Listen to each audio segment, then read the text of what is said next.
छान अशी शेपूची भाजी मी स्वच्छ निवडून घेतलेली आहे आणि त्यानंतर मी धुवून त्याला चिरून घेतलेले आहे. आता इथे मी भोपळ्याची पाने घेतलेली आहेत, ती सुद्धा कवळी कवळी अशी छान अशी पाने मी बारीक धुवून घेतली आणि नंतर बारीक चिरून घेतलेली आहे.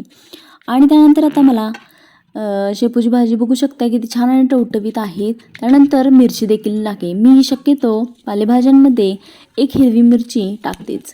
तर छान असं फोडणीला तेल ठेवलेलं आहे. त्यानंतर मी लसूण घातलेला आहे भरपूर आणि मिरची, चिरलेली मिरची, भोपळ्याची पाने आणि शेपूची जी भाजी होती ती सुद्धा टाकलेली आहे.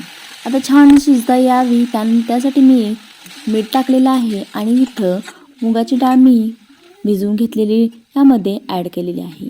आता छान अशी आपली भाजी ही शिजून रेडी आहे. तर सध्या गौराई येणार आहेत, तर गौराईंसाठी खास शेपूच्या भाजीचा नैवेद्य असतो. तर अशाच नवनवीन रेसिपीसाठी सबस्क्राईब